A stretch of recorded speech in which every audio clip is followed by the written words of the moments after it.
Now to do the test render, what we do is we go to the render menu, we go to the render settings. We are going to do a test render. So my suggestion is that this is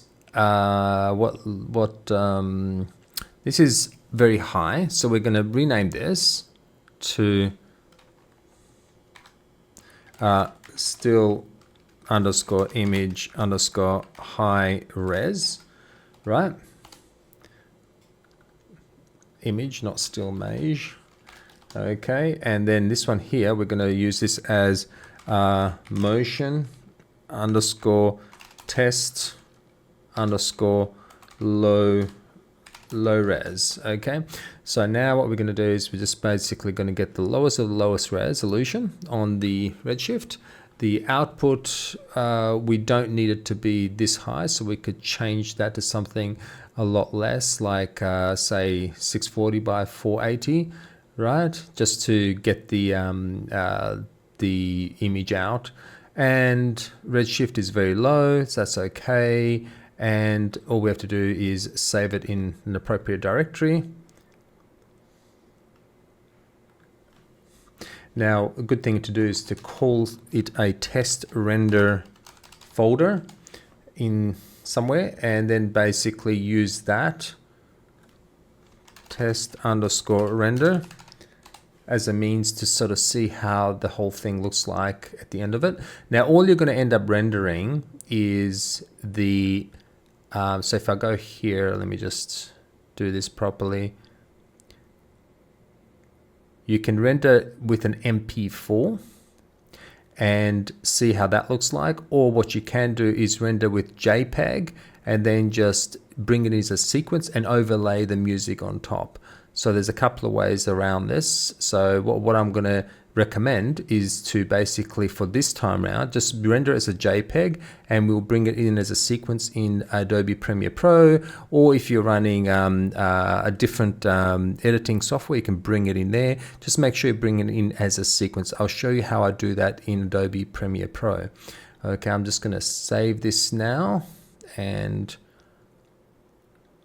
it's going to go into the render folder, and it's going to be called render underscore, no, it's okay. We basically just add a number at the end by itself. So I'm just going to highlight my low res, so it's all coordinated through here, and I'm going to decrease the quality. What is important is that when you are doing these render settings, that your final render, the actual width and everything. So it's basically, if you're going to be doing a, say, a 108025, that ratio is the same. So you lock in the ratio is the same moving forward. So that, because that way you can see whether or not you're clipping anything on the sides. So if you render a really low resolution and it's more square, and then you want to do your final resolution render and the ratio is different between the width and the height, you end up catching things that you did not see before. So just make sure that your ratios are correct. And also at the same time, make sure that your frame range is from 0 to, say, we don't need the whole thing for now, so we can probably just get away with half, so 800 frames, so 400 frames out of 800. And let's just confirm it's JPEG. Oops, I just closed it before I did that. Yep, it's JPEG and motion. Okay, so now we're going to go ahead and hit render. Hi everyone, and welcome back. Okay, so now my render finished. I only rendered up to 400 frames. I don't need to render the rest. That will give me a good idea as to how it looks like. So next, what I want to do is I want to import all the JPEG sequences. So the way I do that is I can do that through any tool. They all do the same thing more or less. I can just go to import media. Okay. All right, so this is my test render. It looks like that. So here on the left hand side, you've got this image sequence. You go ahead and click that. It will basically automatically identify the prefix, which is test_render, and all the numbers afterwards just running numbers, and you'll basically keep on collecting all the sequences until all of them are collected with that prefix called test_render. So I'm going to hit open, and it should appear here on the left hand side. I'm just going to drag and drop that. And now here it is. So now I can hit play and see how that looks like.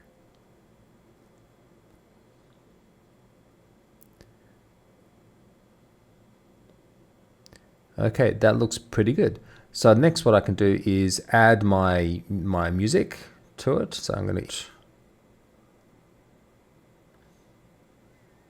There it is. So I'm just going to bring it right there and see how that works with the music.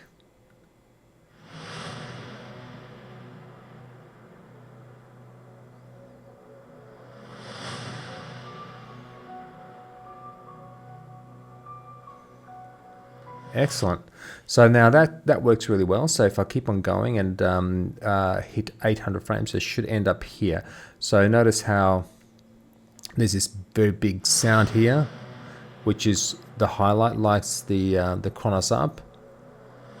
Maybe I can do a different camera angle round about here.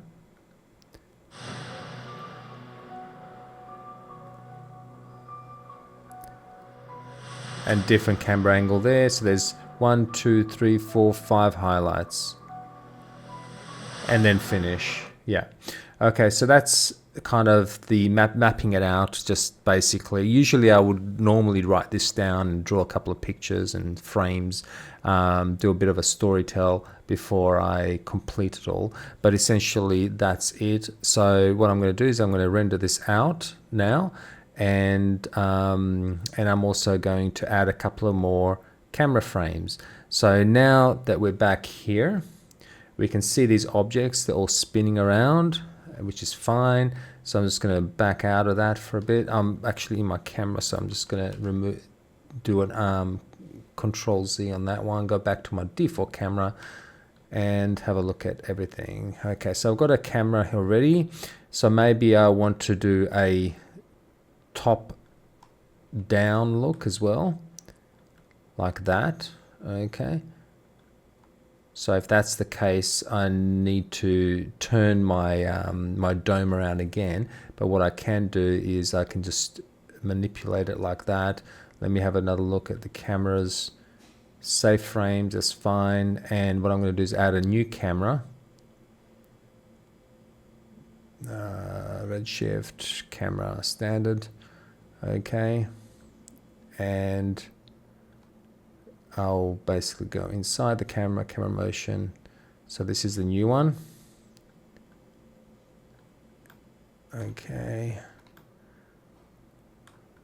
that's the new camera. And I'm just going to bring it like that. I do need to pull the dome down a little bit more. And there. Okay, and a little bit more. Now if I go back to my first camera, just to be sure that I haven't changed anything, let me go back there. So I haven't ruined anything, no, that's all good. So go back to camera 2 and change this back to camera 2, the new one. Okay, so that's the view that I want. I want to have that kind of spiraling look, and make sure that my set frames is on there. So I want to have that kind of view. Okay. All right, so this is a good camera angle, so I'm just going to keep this camera angle. So I'm just going to make sure my camera is highlighted. I'm in the camera view. I want to be able to have this camera angle from here. So I want to have that camera angle there. So it's going to save that there, and I want to have it continue just all the way through, which is fine. Which is here. Okay, so I might want to move it slightly there, and I'll just save that. Okay, so the camera angle is very, very subtle. It's not doing much movement at all. So that's another view that I want to basically render out. Okay, and I could add another camera angle. So let me give this one a proper name. Motion camera 2. We'll call this motion top down. So I'm looking from top down. Okay. Now let me call this one motion underscore. This one's side view. Right. And let me think about another location. So let me go default camera. Let me see if there's any point in looking down and upwards.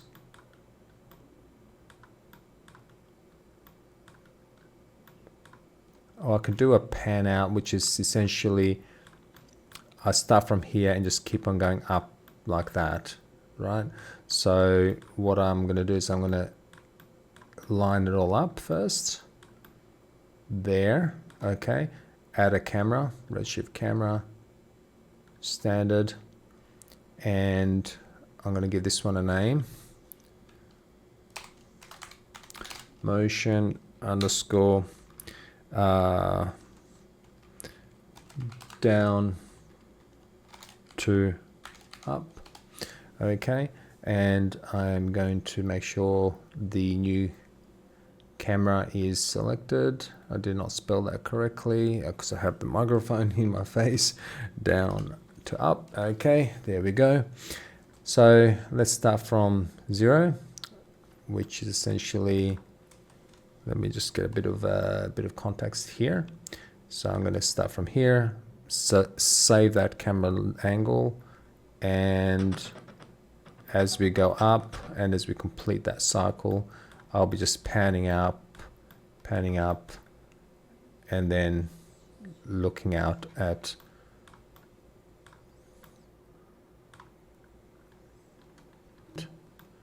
and pan up.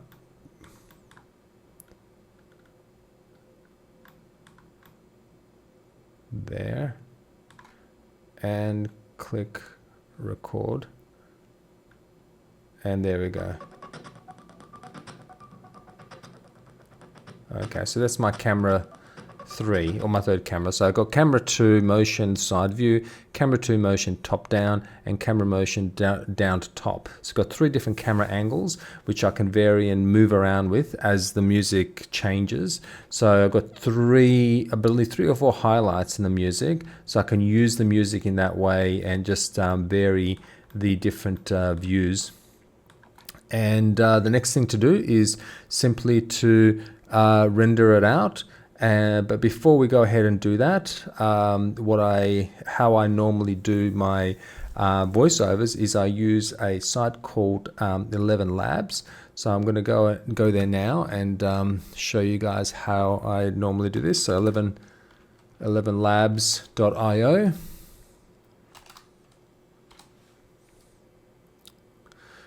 Okay, so just go to this website, and you can hit get started for free.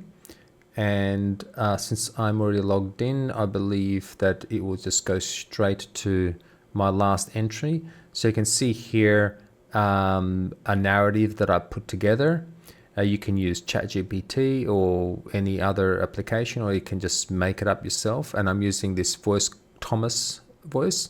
So all I have to do now is hit generate speech, and basically it generates a WAV file reading out these particular words. Expanse of the cosmos, one sound defines the void. The Sonos roam. Unmatched sound, anywhere you roam. Portable, durable, and ready for every adventure, even the ones beyond this world. Because great sound doesn't stop at Earth. Sonos roam. Sound out of this world.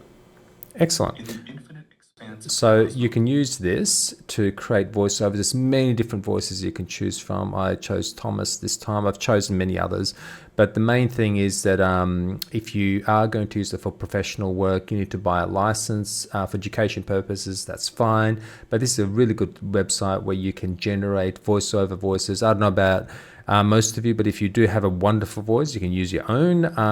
I prefer to use other voices, professional voices that make more sense for me anyway. But yeah, this is a great website. I do recommend this. And then what you can do is once you get this voiceover, you can layer it on top of your video, and what you can do then is cut bits and pieces out that you don't like and just overlay them as the music is playing and the motion graphics is occurring. You basically lay them out all together, and with the voiceover as well.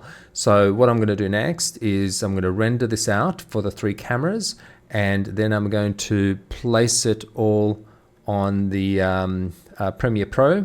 So I'm going to put the voice down here, and I'll somehow try to panel beat the animation together. So it's a very basic animation. You can add so much more to this.